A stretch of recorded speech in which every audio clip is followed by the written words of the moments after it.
what do you make of that? How do you see this war of Israel now against the Palestinians? Can it succeed, or is it self-destructible? I think it is self-destructive, or I should say, Bibi destructive. Bibi Netanyahu is absolutely divisive element in Israel. He had already brutally divided Israeli society before the October 7 Hamas terrorist attack. He obviously led a government that completely let Israel's guard down in terms of basic border security and intelligence processing. He should resign. He has no business doing what he's doing, but he's desperately trying to somehow save his political life by going to war that is going to be completely terrible for Israel.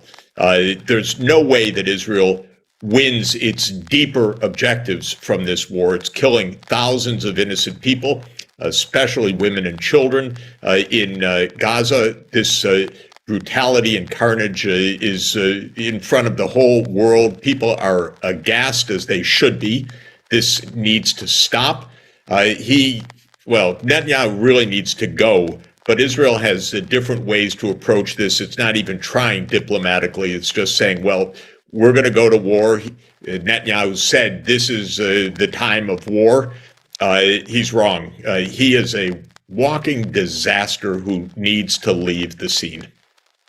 Well, Prime Minister Netanyahu is not here in the program, so I'm his duty defender, or how do you call that in English? I try to bring in probably his perspective, and I say, well, he's in a tragic situation. He's in a desperate situation. On the one hand, you have this massacre from October 7.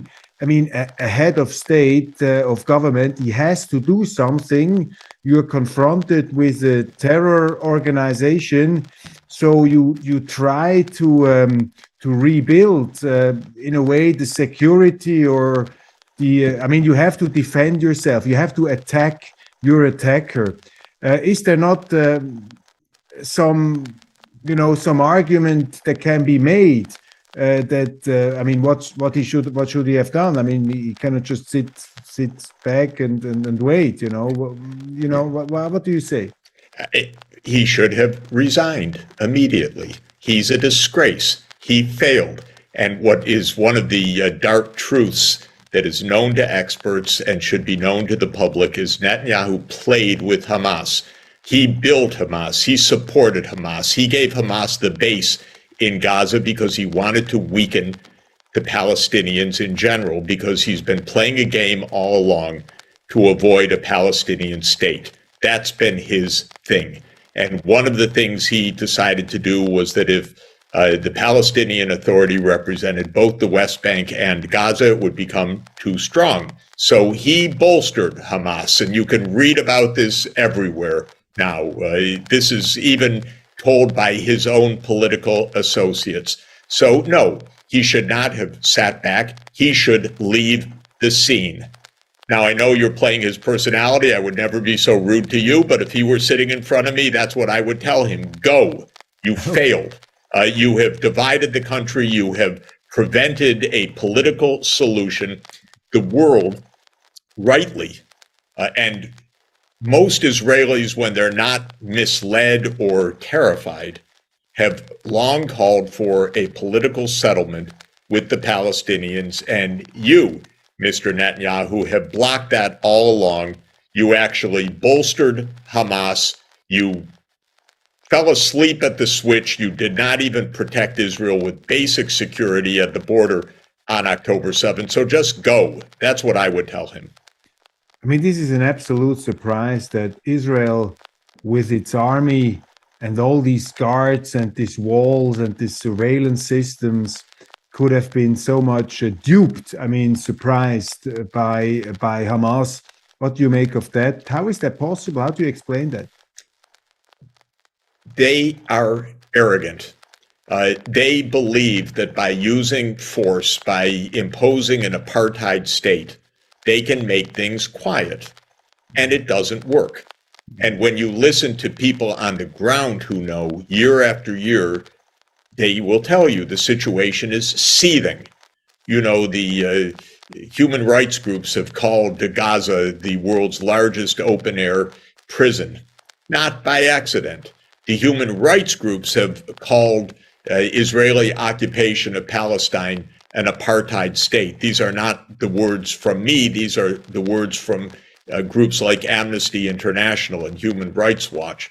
Now, the arrogance is both Israel's and its backer, the United States, which also has a view that diplomacy is for losers. We don't need diplomacy. We need military power. We don't have to talk to anybody. We don't have to negotiate with anybody. We don't have to settle with anybody. We just need to impose solutions. Now, this is false.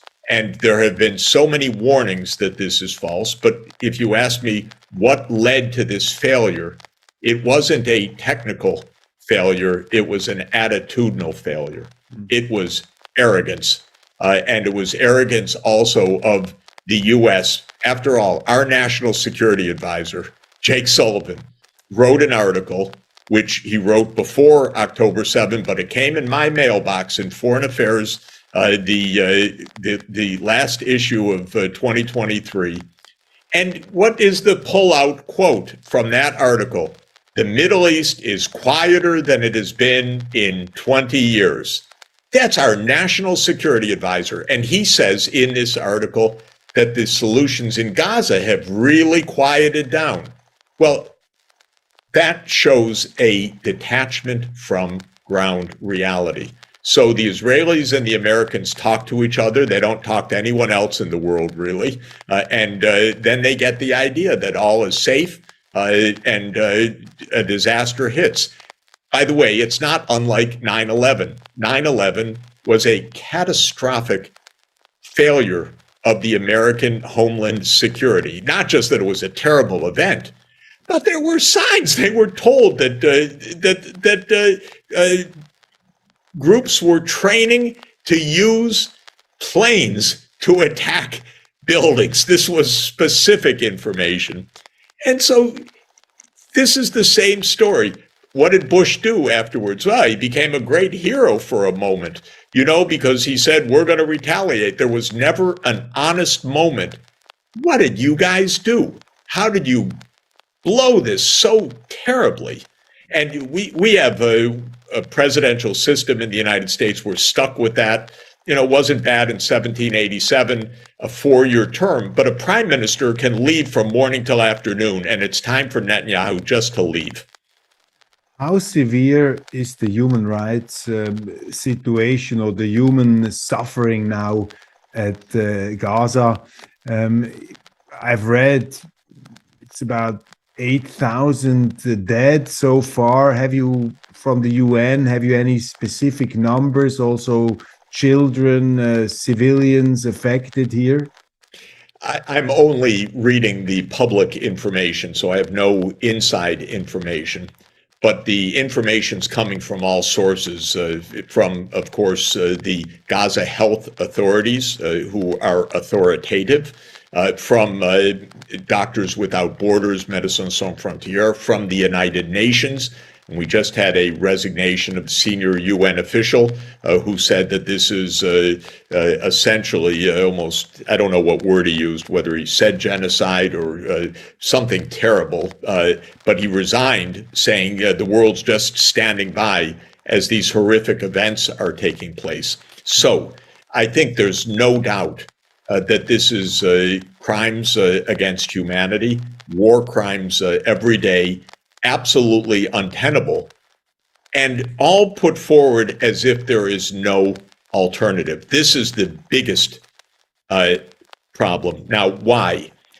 Of course, there are alternatives. There are other ways to make security. There are other ways to actually solve the politics. But the idea of Israel and the United States is never to look below the surface at the underlying political issues, because that might require concessions to the other side. For example, the establishment of a state of Palestine, which the U.S. mouths as its objective. In fact, every day says it right now, because the U.S. has signed all these UN Security Council resolutions. But tell me, has Bibi Netanyahu said a word about that? Don't bet on it for your life, because, of course, he opposes every possible diplomatic way out of this.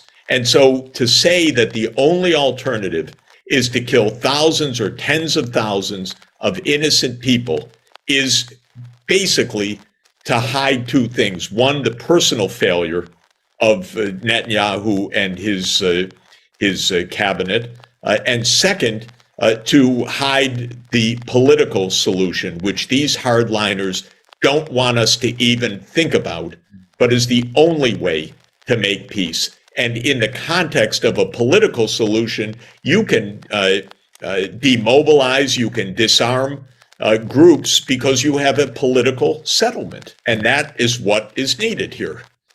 So you're saying that militarily it's impossible to beat a terrorist group like Hamas, which is now hidden also in bunkers. I mean, as far as I know, they're using also civilian facilities in order to have their supplies there, some weapons and even headquarters. So if I understand you correctly, there is no military solution against this sort of enemy. Of course, I'm not a military expert, but what I would say is that if there is a military solution, it would involve the deaths also of tens of thousands of innocent people. So it would constitute war crimes and crimes against humanity. There is no military solution that does not involve crimes against humanity. And that's the problem. In other words, it's not whether Israel could bomb Gaza to smithereens. It probably could. But could it do it in a way which is consistent with any kind of legitimacy, moral, practical, political legitimacy of Israel going forward? No, that can't be done. So yes, it may be possible to defeat Hamas. I'm not sure. But it is not possible to do this in a civilized, law-abiding way. And so Israel needs to think before it severs relations with the rest of the world, the world's nations. Mm-hmm. The influential Wall Street Journal argued that if you are waging war against this kind of guerrilla-type terrorist enemy, it's inevitable that you have civilian casualties. And everybody who says you should have no civilian casualties is, in other words, denying the right to self-defense to Israel. What are you making of this argument in the Wall Street Journal? The Wall Street Journal is the leading voice of the U.S. Wealthy establishment. So what I make of it is that this is the standard and expected expression of the most self-entitled and powerful group in the world. It is essentially the might makes right approach. Nobody has to answer to the international community, to international law, to standards of humanity.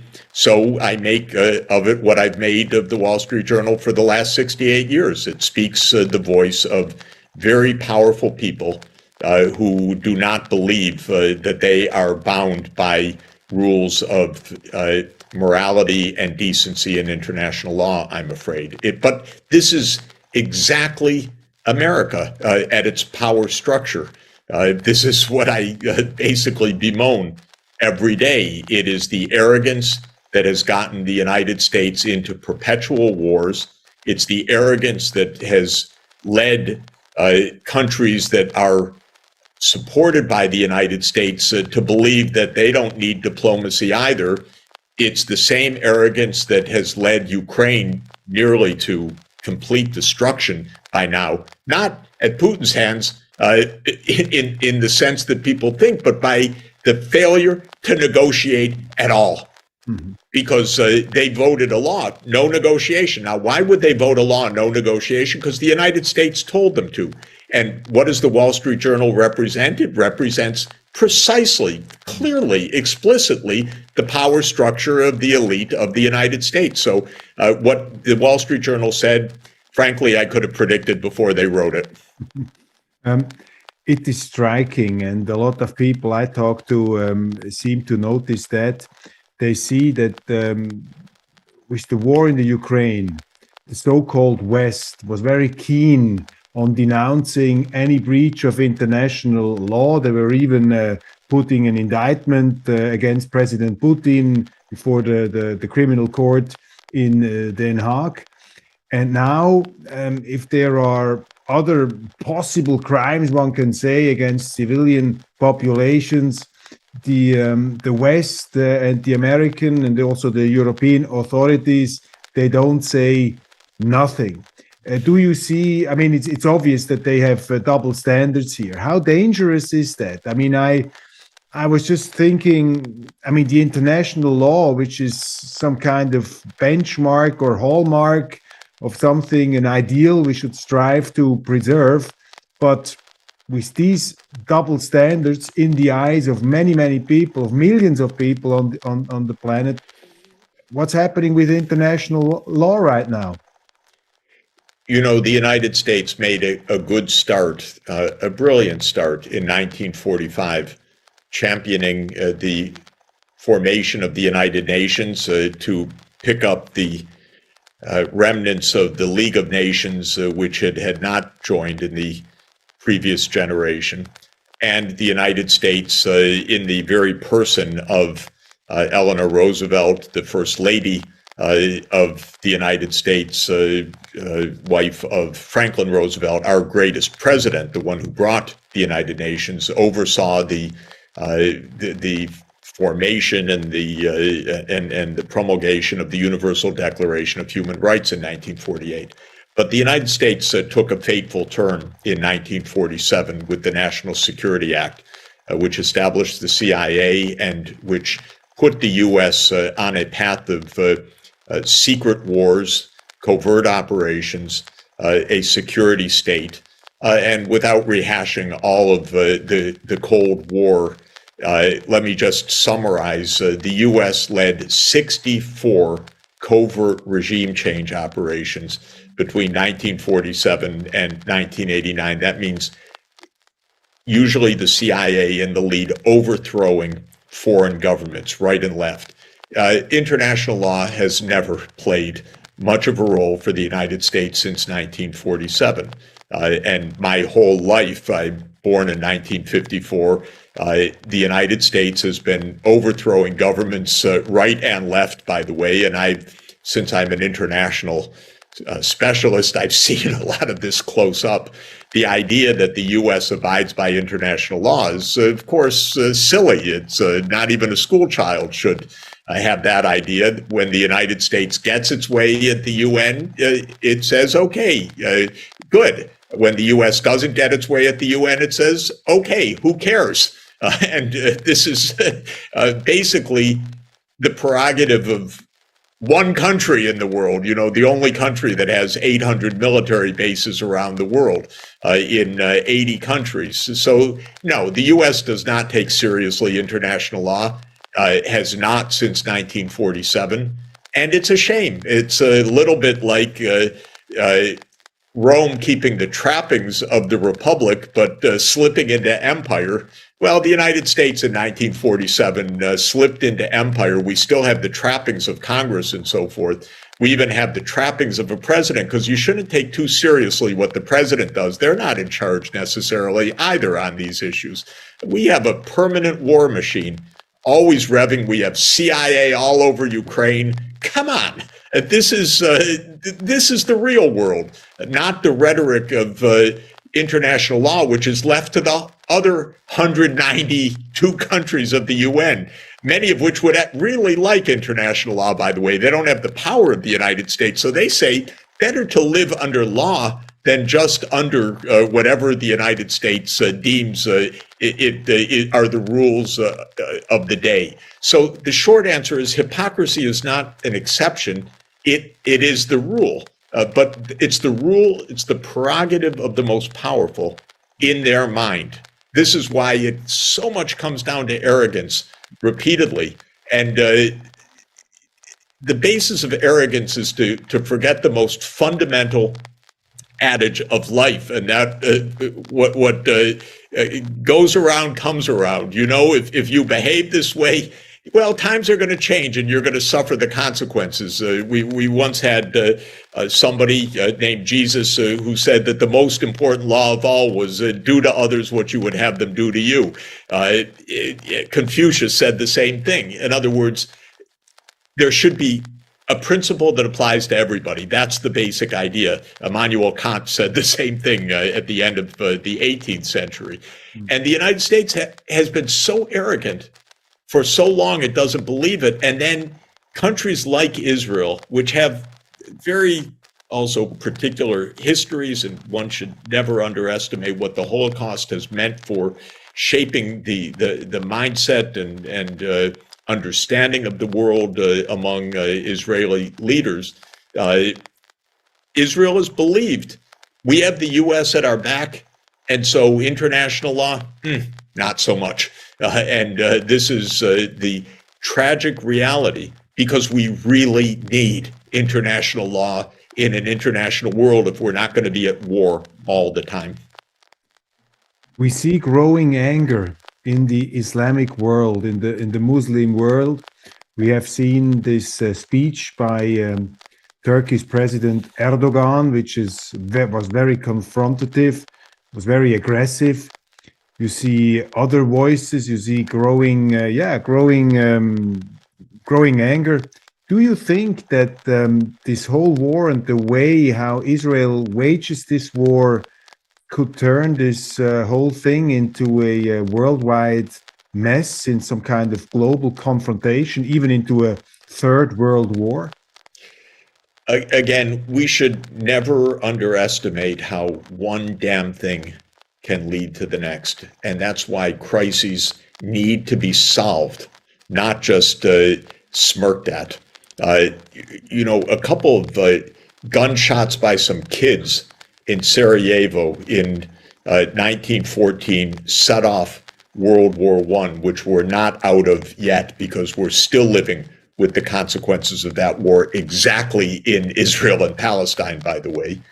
And that was one damn thing leading to the next, to mobilization, to threats, to this and that, and suddenly war in August 1914. And we're on the verge of that right now. The arrogance of Israel in this, or rage or desperation, or however you want to characterize the emotions of it, the complete failure of Europe to have a coherent thought in its head, I must say, on this. You know, Europe all abstaining from a UN Security Council, a UN General Assembly resolution calling for what? For a humanitarian ceasefire. Europe can't even figure that out anymore, is how bad things are in Europe. Of course, I'm exaggerating a tiny bit, because France and Spain voted in favor of the humanitarian ceasefire, but most of the European Switzerland Union, too. Yeah. Oh, did. I didn't realize that. That's good. But Europe cannot figure out dozens of countries to have a humanitarian ceasefire. It's unbelievable. The United States, I understand. You know, I don't agree with, I don't approve, but at least I understand. Europe, I don't understand how it cannot find a coherent idea, whether it's about Ukraine or whether it's about Palestine and Israel, because Europe sold its foreign policy soul to the United States, for heaven's sake. There's no thought in Europe about normalcy right now, about diplomacy. And this is really a terrible problem. So the answer is yes, things can easily get out of hand, because we already have shelling coming from Yemen. Okay, maybe Hezbollah, maybe the United States, some troops will be hit. Then the United States will go bomb Iranians someplace, and then the war will escalate. And I cannot stress to you enough how stupid some of American politicians are. If you want names, start with Lindsey Graham, who immediately called for a war with Iran. These people just absolutely want to egg us on to self-destruction, because to know them is to understand this, not a coherent, rational idea in their heads. In this week's Weltwoche edition, we have the privilege to publish your most recent piece on this conflict. The English title is, if I get it correctly here, I got the German translation, Turning Carnage into Peace. Yes. This is a very concrete, a very specific path you are depicting here, you're showing here, from this carnage, as you say, to peace. Could you give us the landmarks, the milestones of the path to peace now in this difficult situation? Thank you.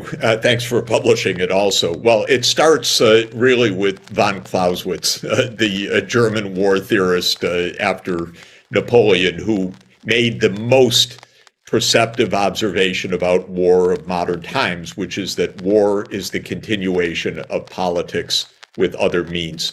When you see a war, think politics. In other words, what is the underlying political driver of this violence, and then address it. And the underlying driver of this violence is the need to implement a Palestinian state as a member of the United Nations and with control over the Islamic holy sites of East Jerusalem and with a capital in East Jerusalem.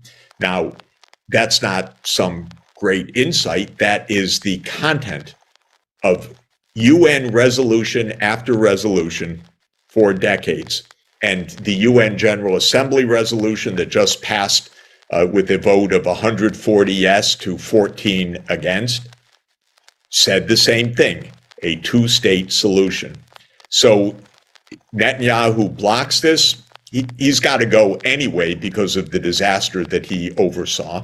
But an Israeli government needs to recognize there is no peace, there is no way out of this, there is no security, there is no solution without a two-state solution. And the rest of the world needs to be very clear that this is the only way. It's been on the books as international law for decades. The United States has reiterated its commitment to this. Make this the centerpiece of peace right now. So the first thing I call for is the Israeli government, presumably led by a new prime minister, which could happen within the next 5 minutes in the right way, to say we are ready for a political settlement based on UN resolutions, both in the Security Council and in the General Assembly. And on that basis, the Arab League and, in fact, the world's nations and the UN Security Council commit to Israel's comprehensive security and to the disarmament and demobilization of these military jihadist groups, starting with Hamas and also the Islamic Jihad and others.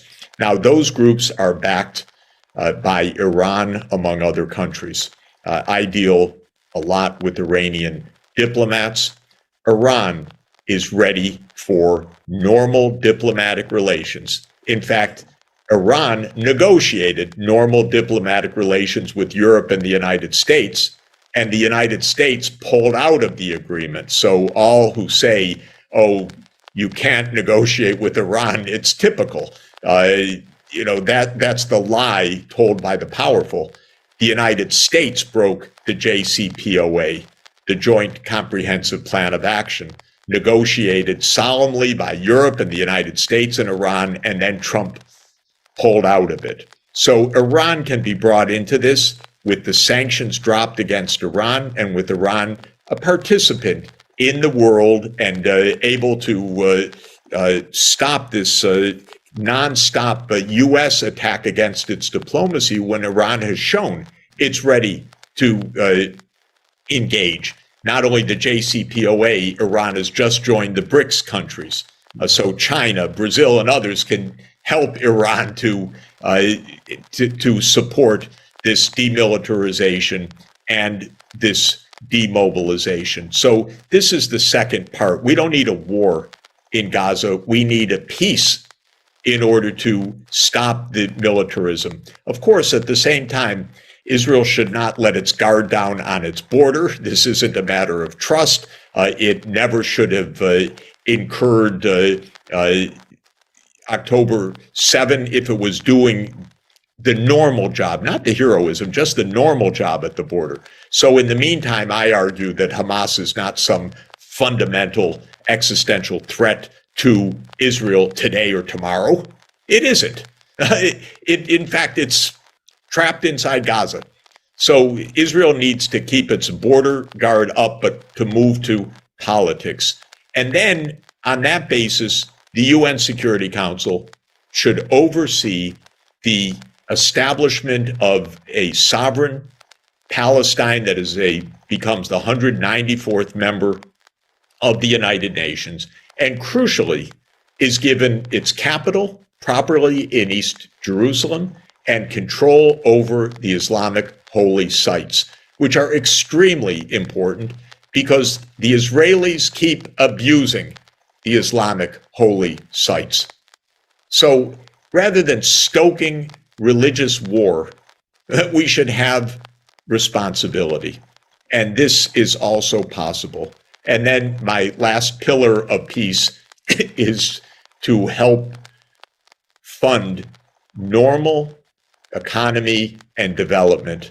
But first, stop destroying Gaza because it's going to be very expensive to rebuild. And just like I said, stop destroying Ukraine and then talking about a $750 billion program to rebuild, much cheaper not to destroy it in the first place. But our dunderheads in our foreign policy in the United States, what passes for foreign policy, don't get it in any event. This is my basic point. A political solution, a demilitarization and demobilization, bringing Iran back in normal diplomatic relations, a sovereign Palestine with its capital in East Jerusalem and control over the Islamic holy sites, and a financial program to put the new state of Palestine on its feet. Last quick point. We're talking always, we have to talk about very dark issues. There is a lot of darkness around us. A personal question to wrap it up. Where is where is the silver lining? Where do you see the beam of light in this very dark world at the moment? What gives you reason for optimism? You know, it's a very straightforward answer, which is the challenges that we face, say the war in Ukraine, which is a war caused by this stupidity of the U.S. trying to enlarge NATO to Ukraine of all places, or this war in Israel and Palestine, which is a war over Israel's intransigence in a two-state solution and instead trying to impose an apartheid system. These are easily solvable problems. This is not quantum mechanics. This is not, deep cosmology. This is pretty straightforward. And so that's a great ray of hope. In fact, the other ray of hope is that almost the whole world says, yeah, of course, they get it. And so if you're not completely on some pay of the military-industrial complex, or desperately trying to get a job in the Biden administration or something, it's not too hard to see what the ways out are. So the happy point is these are not unsolvable problems. This is not the character of an asteroid coming towards us and we don't know how to handle it. This is completely solvable problems. So we should be happy about that. We should be optimistic about that. We should get to work to solve them.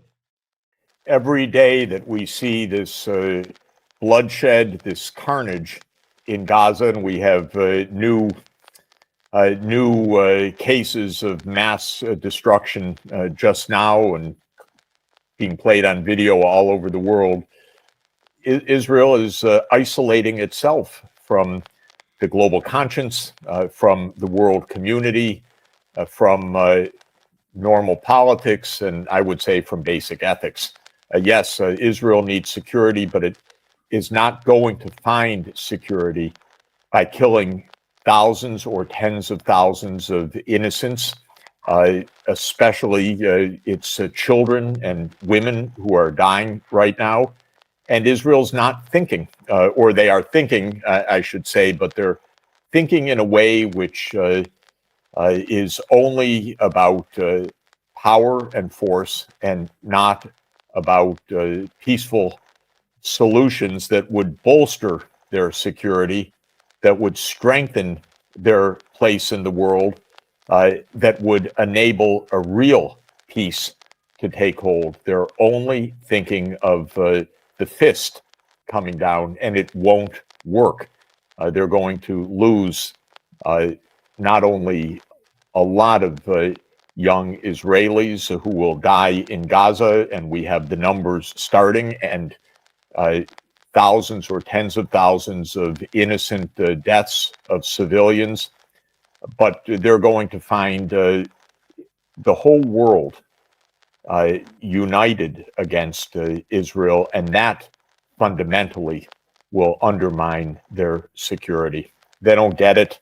They're not listening.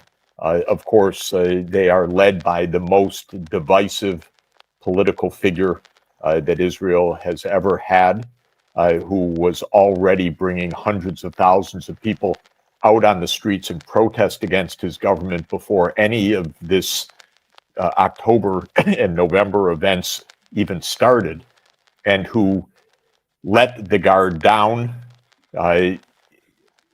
made Israel, left Israel, I should say, vulnerable to this horrific terrorist attack, and now probably in the quest to somehow save his political life, which is over, actually, unquestionably over, but to somehow save his political life, Netanyahu is undertaking this massively wrongly conceived and disastrous response. Does he embrace the view, perhaps internally within himself, that he only stays as prime minister for as long as the war rages, that the Israelis will not change governments in the middle of a war, a serious war, and that therefore he has a vested personal interest in the war going on and on and on, so he stays in power? Am I wrong to even suggest such an ignoble motivation on his part? Well, I think his motivation in some sense is to be the still the savior of Israel in its security. That's been the guise that he has always played for himself. Important word is guise. Yes, because look, he divided the country so much. He actually left Israel so vulnerable that an attack that actually should never have been permitted by normal security and intelligence operations occurred. It wasn't just Hamas's deviousness.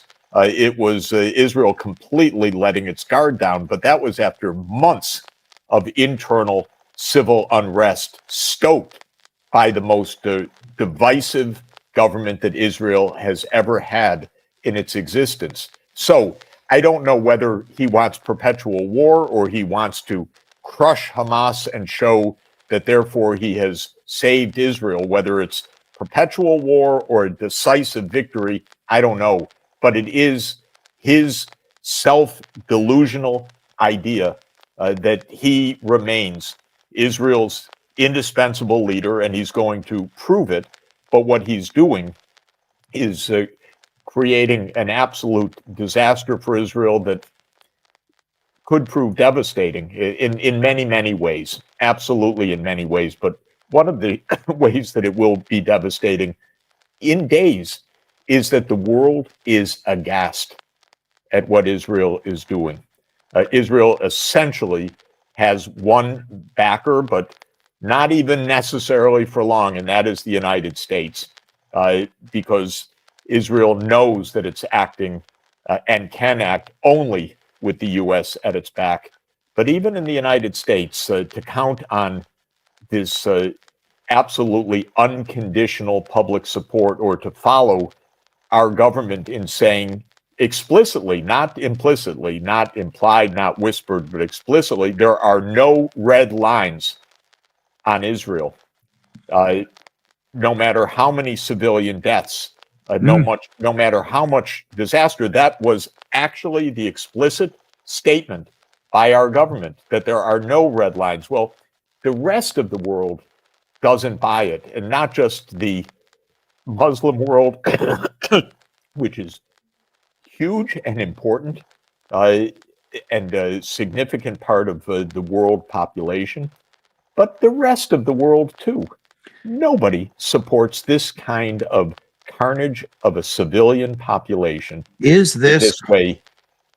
this carnage of a civilian population likely to invite a military response from other parts of the world? I think so, because there are so many armed paramilitaries. There are so many roving jihadist forces in the region. There are so many Muslim governments around that, because of their own public pressures, can't simply sit back and have unfold what is now unfolding. Even leaders like Prime Minister Erdogan of Turkey, who is a very important and significant figure in the world, a member of NATO with a vast army, has been speaking absolutely bluntly, forcefully, and I think understandably from his political and moral and religious point of view, that what is happening is completely unacceptable. And when you have someone like Erdogan, who is again part of NATO, taking such a strong position, of course, this is not to mention Iran. This is not to mention jihadists all over Syria, over in Yemen, in other neighborhoods, in Lebanon, of course.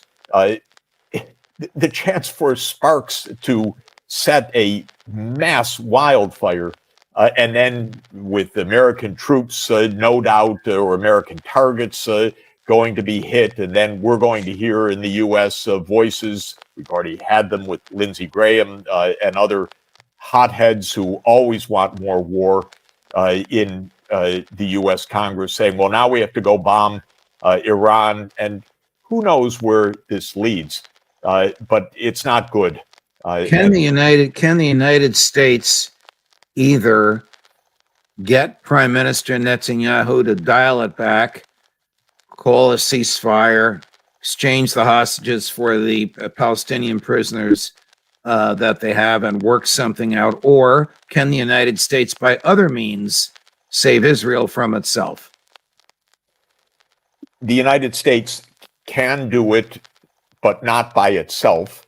The United States can do it in conjunction with actually the Arab League, with Erdogan and Turkey, with a broader world community. The United States is essentially almost isolated in the world, as we can see, watching day by day in the United Nations deliberations. So in the United Nations Security Council, there have been several resolutions now, and the United States is essentially the lone voice against even a humanitarian ceasefire, much less a more general ceasefire. A humanitarian ceasefire means stopping the fighting to allow for humanitarian relief. There are calls, of course, for a general ceasefire, but even for a humanitarian ceasefire, the United States has stood essentially alone. What conceivable argument could the Biden administration make for opposing a humanitarian ceasefire when at the same time he's calling for humanitarian aid?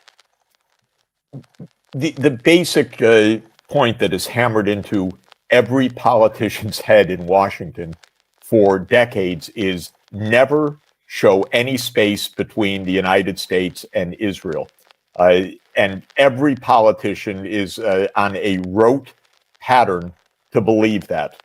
And every political advisor emphasizes don't ever raise a question mark, don't ever raise a moment of hesitation. You will be attacked.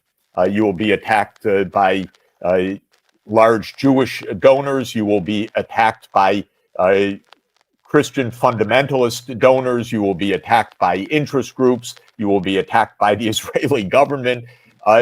It's a basic standard of American mainstream political life not to show any space between the United States and any Israeli government. So it's not that they love what's going on.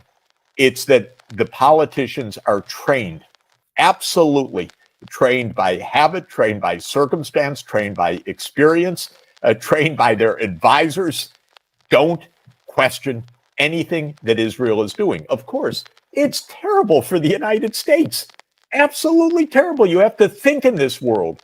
You can't just be on rote and expect that things can work out, especially when you're in a deep crisis. That's actually the main role of a president of the United States, is to not have us slip into disasters. And right now, we don't have leadership. We have our spokesman doing the normal politics, which is Israel has no red lines, and it's led by Netanyahu. And when you tell Netanyahu no red lines, oh my God, because even if you told him red lines, it might not matter the first 10 times he hears it.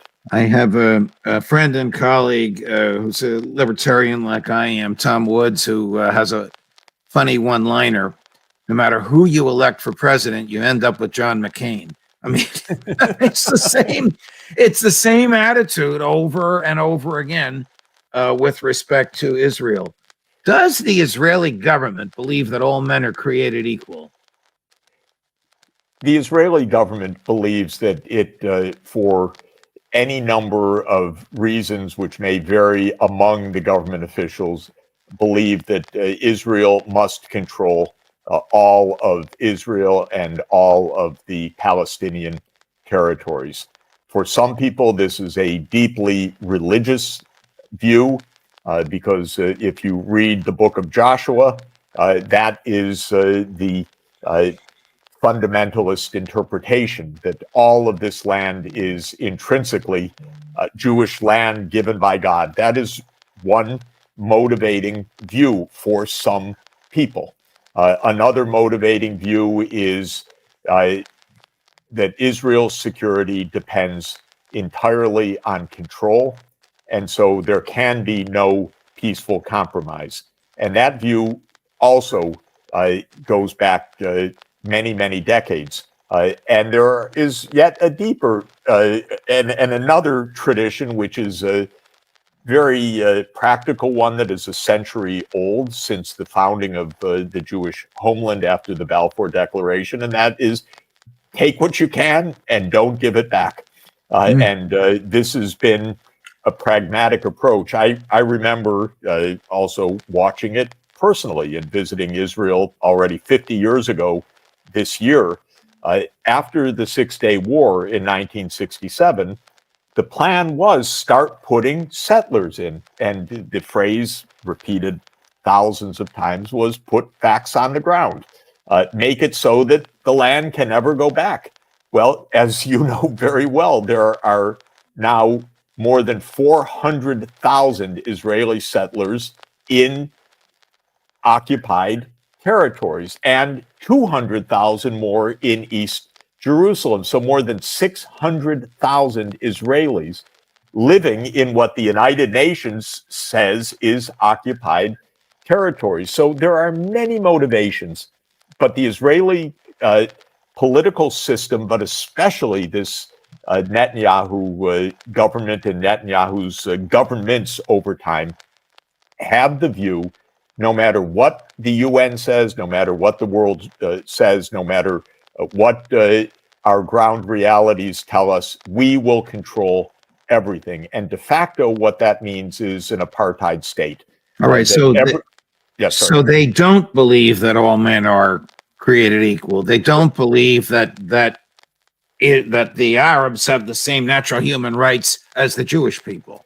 Well, they don't put any sense of equality into operation. Let's put it that way. I don't know what they believe about that in religious or philosophical terms, but what they believe in operational political terms is that Israel rules and the others essentially don't have political rights. Can Israel defeat Hamas? Israel cannot defeat Hamas other than through massive war crimes and the destruction of a civilian population. Can Israel defeat Hamas? We should ask, of course, Colonel McGregor, who knows much more about the military than I do. Well, my military guys tell me to ask you. My military guys are saying Israel cannot defeat Hamas because it is an idea. And well, yes, what I would say is the following. Israel could flatten Gaza and kill tens of thousands or hundreds of thousands. It could displace essentially more than 2 million people. It probably could do that. It would do that in the face of worldwide horror and provocation, and a wider war would ensue. And even if somehow Israel were to defeat Hamas, I think it's pretty clear a few points. One, even the direct military costs would be phenomenally large. A second major point is that it would come only in the context of massive war crimes by Israel. Third, it would come only in the context of massive and absolutely critical geopolitical isolation of Israel, because this would be a horrific set of events, all watched and documented meticulously, hour by hour and day to day. And it would come with a very high possibility of a regional war that would be extraordinarily dangerous for everybody. So if you ask me, could it be done? Probably technically, yes, but at costs that are so high and so dangerous, it's absolutely mind-boggling to think in those terms, especially since there isn't a scintilla of evidence that Israel has thought at all about this other than in these terms. They have one gear, and that is the war gear. They don't have any diplomacy. They're obnoxious in their diplomacy, let me say, when they call on the Secretary General of the United Nations to resign after making a very balanced, judicious, wise, humanitarian appeal. So this is the point. They're not thinking, and they think that they will be able to do something that they absolutely cannot do, which is to make more security for themselves this way. Recently, the Secretary of State, Tony Blinken, made some rather off-the-wall comments in testimony before, I believe, a Senate committee, saying that fighting against Hamas, or helping the Israelis to fight against Hamas and helping the Ukrainians to fight against the Russians, it's tough for me to say this with a straight face, somehow sends a message to China. And we're doing this to send a message to China. Do you have any idea what he's talking about? It's so off the wall, but I understand what he's talking about. I understand that they're off the wall. They are so confused. They want to be tough to China. So being tough to China apparently it means killing people right and left, or engaging in a losing war in Ukraine that is leaving hundreds of thousands of Ukrainians dead. They're very confused people. They have a wrong idea of the world. They have an absolutely wrong idea of China. The Chinese cannot figure this out, by the way. The Chinese are very sophisticated. I was just in Beijing. I talked regularly with the Chinese foreign policy officials. They cannot figure out what are they talking about. The they of whom you speak is the Biden foreign policy establishment. Essentially, yes. I mean, it's the prevailing, but it's also the broader political class in Congress as well. So It probably extends beyond the White House. But they're absolutely dumbfounded by this. It's so lacking coherence, professionalism, ideas, concepts, reality. And it's sad to see Blinken talk like this. It's a nonsense. But I can only tell you, Judge, I hear it from others in Washington also. They've completely lost the melody. They don't get it at all. And what's weird about this, by the way, is that at the same time, they're trying to improve diplomacy with China because they're trying to get ready for a Biden-Xi summit around the APEC meetings at the end of November. And then Blinken comes out and says, yes, we need this war against Gaza and the Ukraine war to show how tough we are to China. And that's really going to impress the Chinese. The Chinese are looking at this in amazement as the U.S. basically goes over the edge in disasters, isolating itself from the rest of the world. I didn't get a chance to say in the Security Council there was this humanitarian resolution, and the United States was the sole veto. It was 12 votes in favor, the United States vetoing, 2 abstentions, Russia and the UK. Russia vetoing because they wanted a full ceasefire, not just a humanitarian ceasefire. But the United States stands alone in saying not even a humanitarian ceasefire. And then the world's watching this, and to think that China's quaking in its boots because of ridiculous. This complete confusion is both a nonsense and so profoundly wrong-headed. But we do have other senators, Blumenthal of Connecticut, Mitt Romney said the same thing. This is showing how tough we are to China. They were talking not about Israel, they were talking about the war in Ukraine. And maybe they don't get it, but the Ukrainians really are running out of people, not just out of artillery, out of people, because hundreds of thousands have died. And maybe 100,000 since June, since this U.S.-pushed counteroffensive for nothing. And that's showing how tough we are. There's a piece in Time magazine this week. You probably saw it. I don't know if Time is a magazine anymore, if it's just online, saying that Zelensky's own people feel he's delusional.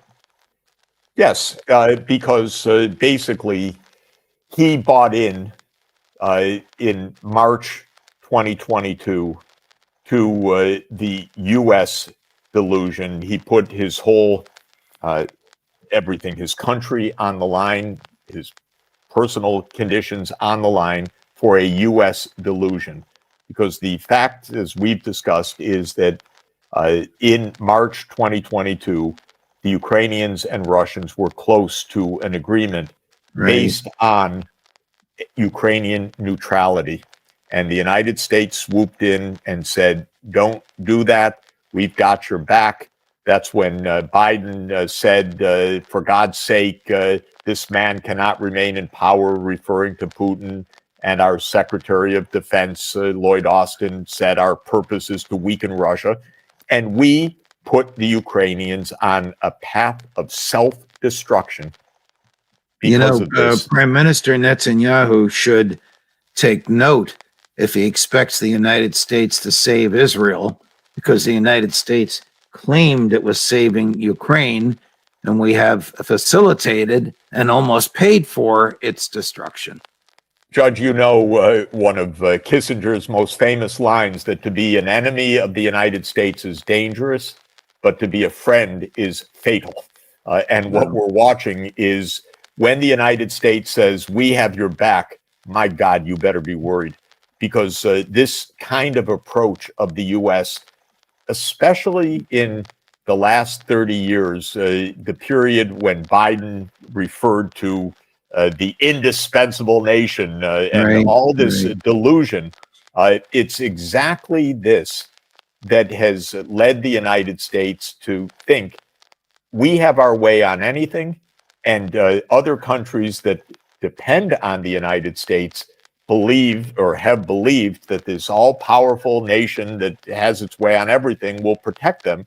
And what is happening in Ukraine and what is happening in Israel is showing how profoundly, profoundly dangerous it is not to have diplomacy, not to engage in problem solving, but instead to try to rely on force and to believe that the United States, through force, can absolve a country of the responsibilities of decency and international law and diplomacy and cooperation.